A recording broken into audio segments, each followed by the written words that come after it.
और अब एक विवादित बयान आपको बताते हैं। पहलगाम आतंकी हमले पर अब हरियाणा से बीजेपी के राज्यसभा सांसद हैं रामचंद्र जांगड़ा। शर्मनाक बयान उनका सामने आया है जिस पर सियासत भी शुरू हो गई है। कांग्रेस ने बीजेपी पर निशाना साधते हुए कहा कि भाजपा के नेताओं में पहलगाम के पीड़ितों और हमारी वीर सेना पर लांछन लगाने की होड़ चल रही है। उधर खड़गे ने कहा, पीएम कहते हैं कि मेरी रगों में सिंदूर है, अगर ऐसा है तो महिलाओं का अपमान करने वाले बदजुबान नेताओं को बर्खास्त करना चाहिए।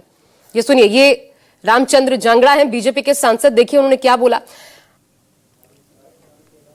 वहां जो हमारी वीरांगनाएं बहनें थी जिनका सिंदूर छीना गया, उनमें वीरांगना का भाव नहीं था, जोश नहीं था, जज्बा नहीं था, दिल नहीं था। सुनिए। हमारी वीरांगनाएं बहन थी जिनकी मां का सिंदूर छीन लिया गया। वीरांगना का भाव नहीं था, जोश नहीं था, जज्बा नहीं था, दिल नहीं था, इसलिए हाथ जोड़ के गोली का शिकार हुआ। लेकिन हाथ जोड़ने से कोई छोड़ता नहीं।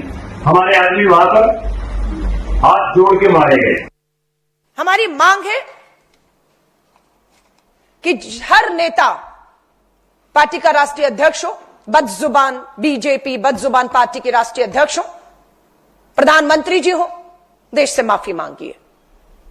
आप बार बार अपमानित कर रहे हैं और रोकिए अपनी इन यात्राओं को, जो सेना का, हमारे शहीदों का, उनके परिवार का, उनकी विधवाओं का अपमान कर रहे हैं। रोकिए ये यात्राएं। इन यात्राओं का कोई मकसद नहीं है, सिर्फ यही मकसद है कि आप अपमानित करें। माफी मांगने की बात है।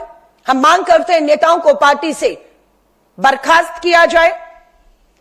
हमारी मांग है मंत्रियों से इस्तीफा लिया जाए जिन्होंने इस तरह का बयान दिया, चाहे वो उप मुख्यमंत्री हो मध्य प्रदेश के या मंत्री हो, इस्तीफा लिया जाए।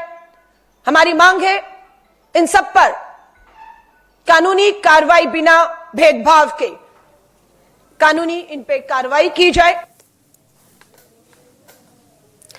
इधर बीजेपी सांसद जांगड़ा का विवादित बयान सामने आया तो इस पर अखिलेश यादव ने भी तंज कसा है। उन्होंने कहा यह कुत्सित बयान है और क्या कहा आपको दिखाते हैं। जांगड़ा के बयान पर अखिलेश यादव ने पलटवार किया, तंज किया। इस कुत्सित बयान के लिए निंदनीय शब्द लिखने से निंदनीय शब्द तक को आपत्ति होगी। देखिए एक्स पर पोस्ट उनका। कुत्सित बयान के लिए निंदनीय शब्द लिखने से निंदनीय शब्द तक को आपत्ति होगी। पहलगाम की पीड़ित महिलाओं के बारे में जिस प्रकार का यह बयान सामने आया है उसके बाद विपक्ष की तीखी प्रतिक्रिया देखने को मिल रही है। जाहिर तौर पर यह प्रतिक्रिया बनती भी है। अखिलेश यादव, कांग्रेस पार्टी, मल्लिकार्जुन खड़गे ने क्या कहा वो सुनिए। उन्होंने भी एक्स पर पोस्ट किया, बीजेपी में पहलगाम के पीड़ितों पर लांछन लगाने की होड़ चल रही है। सांसद के शर्मनाक बयान ने एक बार फिर आरएसएस बीजेपी की सोच उजागर की है। एमपी के डिप्टी सीएम ने सेना का अपमान किया पर पीएम ने कार्रवाई नहीं की। विजय शाह ने वीर कर्नल पर भद्दी टिप्पणी की, आज तक बर्खास्त नहीं हुए। शहीद ऑफिसर की पत्नी को ट्रोल किया गया, तब भी मोदी जी चुप थे। कुमार गौरव हमारे साथ जुड़ गए हैं, सीधा उनका रुख कर लेते हैं हमारे संवाददाता। कुमार, सीधा सवाल उठता है, ये बयान, इस प्रकार के बयान एक के बाद एक सामने आना, क्या इसलिए विजय सिन्हा का इस्तीफा नहीं हुआ? अगर पार्टी आला कमान की तरफ से कोई सख्त हिदायत होती तो फिर ये जांगड़ा का इस प्रकार का बयान आता?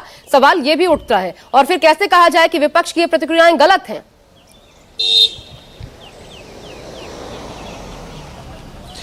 देखिए, बिल्कुल पहलगाम मुद्दे पे जो बयान सबसे पहले मध्य प्रदेश के मंत्री के शाह के द्वारा शुरू हुआ, उसके बाद मध्य प्रदेश के एक डिप्टी सीएम ने दिया और अब जांगड़ा का बयान आया है, तो सरकार ने एक न्यू नॉर्मल आतंकवाद के खिलाफ तय किया है। और ये जो तमाम नेता इस तरह के बयान दे रहे हैं पहलगाम मुद्दे पे बोलने पे, चूंकि इससे पहले 2 और नेताओं पे कार्रवाई नहीं हुई है, इसलिए इन बयानों को भी इन लोगों ने न्यू नॉर्मल मान लिया है, शायद ऐसा ही लगता है। इसलिए एक के बाद एक बयान लगातार जारी है। हालांकि जहां तक मध्य प्रदेश के मंत्री की बात है, उसका मामला कोर्ट में गया। हालांकि कोर्ट में जाने से पहले ही सरकार को इस पे या पार्टी को इस पे एक्शन ले लेना चाहिए था, लेकिन फिर भी उसके बाद एक बहाना हुआ कि चलो भाई ये मामला कोर्ट में है। उसके बाद एसआईटी का गठन हुआ। लेकिन मैं आपको बताऊं जो तैयारी चल रही है अंदर खाने अभी कि 28 तारीख को एसआईटी की रिपोर्ट आनी है।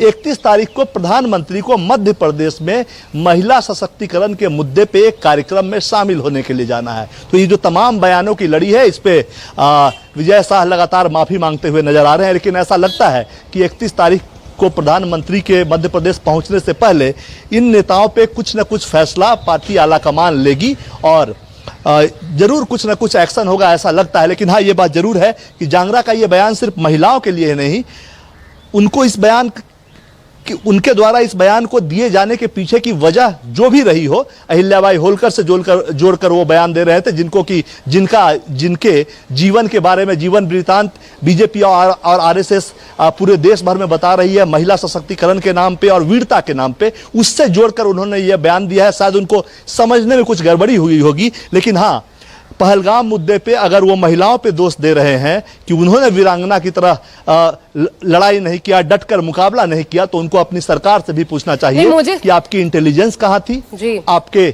फोर्सेज कहां थे जो आप वहां लगाते, जहां 2000 लोग वहां मौजूद थे। तो जाहिर तौर पे जब आप इस तरह का बयान देंगे तो पुरानी बातें भी उठेंगी। मुझे और तो ये लगता है जांगड़ा जो है गौरव की इन नेताओं ने ये मान लिया है कि ये तो पब्लिसिटी पाने का बहुत अच्छा जरिया है। आप उलोल जुलोल भद्दे बयान दीजिए, पब्लिसिटी पाइए, होना जाना तो कुछ है नहीं, पार्टी कुछ करेगी नहीं, इनके दिमाग में ये बैठ गया है।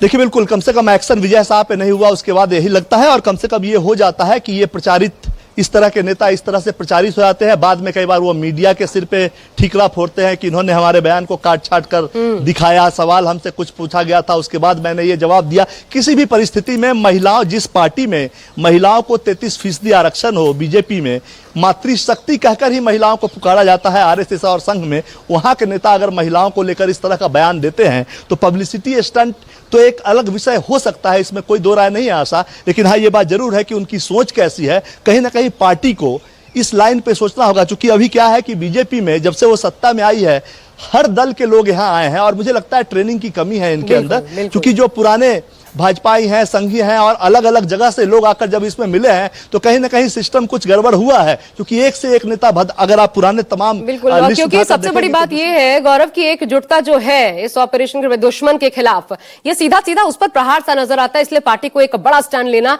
अनिवार्य हो जाता है। शुक्रिया आपका गौरव।